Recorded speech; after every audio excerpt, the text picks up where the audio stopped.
Chino अरब हमारा, हिंदुस्तान हमारा, कहने को घर नहीं है, सारा जहां हमारा। सारी दुनिया हमारी है और हम इस दुनिया का सिरमौर बनना चाहते हैं, विश्व गुरु बनना चाहते हैं। ये हमारा राजनीतिक मकसद है और ये वो नारा है जो कई सालों से हम लोग सुन रहे हैं। ये देश विश्व गुरु बनना चाहता है, लेकिन उससे पहले समझना ये होगा कि देश कब बनता है और कैसे बनता है। देश होता क्या है? क्या केवल वो गगनचुंबी इमारतें जो गुड़गांव का नाम लेते ही हमारे नज़र के आगे कौंध जाती हैं? जी नहीं, वो इमारतें देश नहीं होती। देश होते हैं वो करोड़ों लोग जो इस देश को देश बनाते हैं, जो इस देश में रहते हैं।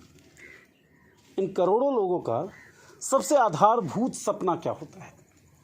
सबसे आधारभूत सपना होता है एक घर, एक परिवार। वो घर आलीशान हो सकता है, बहुमंजिला हो सकता है और ये टिन शेड में बनी 8 बाई 4 की कोठरी भी हो सकती है। घर का तसव्वुर लोग पालते क्यों हैं? घर की उम्मीद या घर का जो ऑब्जेक्टिव होता है, जो एक सपना होता है, वो पालते क्यों हैं? उसका कारण होता है पेट।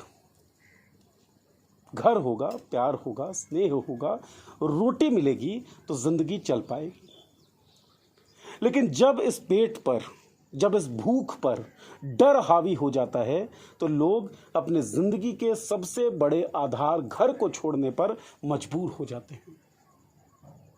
बीते 3 दिनों में हरियाणा में नूंह से लेकर सोहना, गुरुग्राम के अलग अलग इलाकों में जो कुछ हुआ उसने यही स्थिति पैदा कर दी, जहां पर डर भूख पर हावी हो गया और लोग मजबूर हो गए अपना घर छोड़ने को।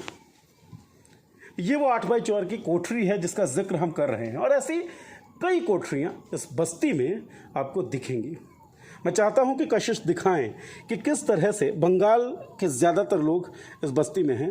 मूढ़ी, जिसे बंगाल के लोग शाम को खाते हैं भुजा जैसा कुछ बना के, वो मूढ़ी का डब्बा फिका हुआ है।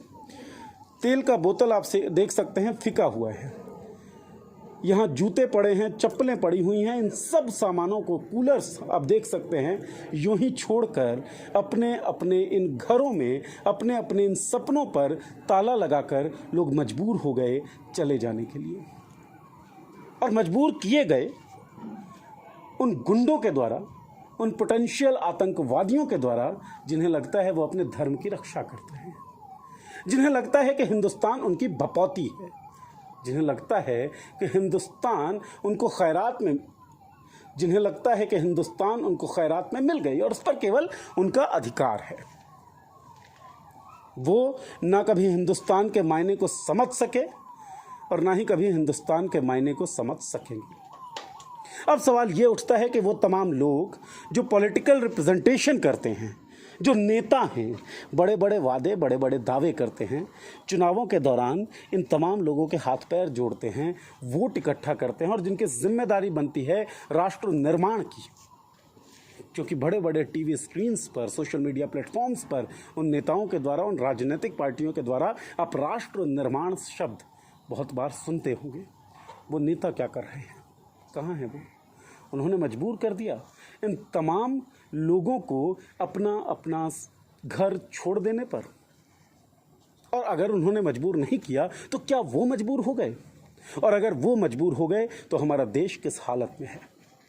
हमारा देश भयावहता, क्रूरता, गुंडई, बदमाशी के आखिर किस दौर से गुजर रहा है जहां हमारा देश अपनी आत्मा को खो रहा है, जहां डर भूख पर हावी हो गया है, जहां लोग हिंदू, मुस्लिम, सिख, ईसाई आपस में सब भाई भाई के नारे को भूल चुके हैं, जहां लोग एक दूसरे के एग्जिस्टेंस पर, और एक दूसरे की बात नहीं है, जहां मेजॉरिटी माइनॉरिटी पर लगातार हमले कर रहा है, फिजिकली, वर्बली, मेंटली, सोशली।